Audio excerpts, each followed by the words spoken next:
Being a fan means desiring that your idol is a good liar. The first segment of the Oshinoko anime adaptation just went live, and no, while it may look like just another Love Live spin-off, it sure as Shanks is not. On the contrary, it is a controversial, uncomfortable thrill ride that drags the gruesome underbelly of the Japanese entertainment industry into the sunlight for all to see. So let's break down what all the buzz is about. Firstly, we have a fairly unconventional protagonist in the form of Goro Amemiya, an obstetrician with a, dare I say, fairly intense interest in 16-year-old idol Ai Hoshino.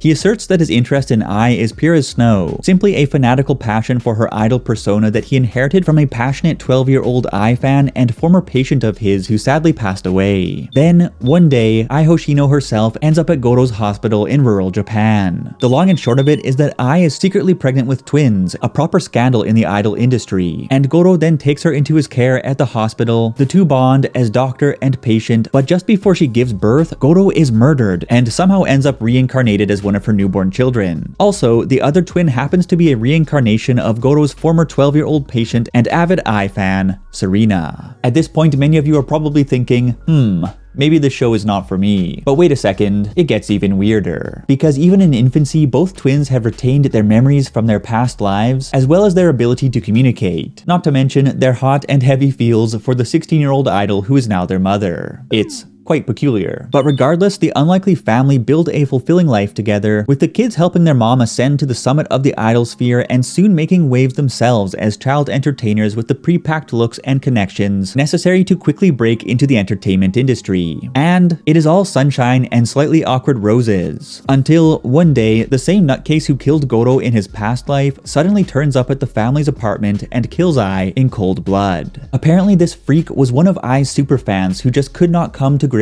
with the fact that she had had children in secret. And not understanding the obvious reality of their parasocial relationship, he saw the act as her backstabbing him and decided to exact the ultimate revenge. And thanks to the show's quality writing and presentation, the result is a truly shocking and heart-wrenching scene. And then, in a strange twist of events, the killer himself ends up dead soon after. And yet, Goro, or rather Aqua, can't shake the feeling that someone else had to have been involved to help the murderer track down Ai's whereabouts to begin with. And with that, his vendetta to hunt down and deliver justice to the suspected co-conspirator begins. When the average JoJo thinks about the word idol in 2023, they collapse into hot fantasies about tall Korean men with stunning jawlines, or Japanese women in cat ears feeding each other cake. But what gets less attention is the dark side of the idol industry, wherein profits are prioritized over the well-being of artists, mental and physical health issues abound, dating bans and restricted contact with family and friends leave performers isolated, and of course, obsessive, invasive fans attempt to pry their way into their idols' personal lives. That last bullet point is the inconvenient truth that ignites the events of Oshinoko. And while I never made it as a teenage idol myself, I assume this problem is even more troubling to young, less protected idols grinding the small, relatively underground circuits in hopes of making their breakthrough. I'm sure there are the Goro Amemiyas of that world who understand that idol personas are illusions and respect the distance between themselves and the performers crafting those illusions. But time and time again, we regrettably see sketchy creeps in the fanbase emerge to do very bad things. Oshinoko dives light sticks first into that shadowy world with a shocking anime adaptation that is certainly worth a watch, and there is a whole lot more of the story available in manga format in case you enjoy the insanity and are hungry for more. Now, someone tell me,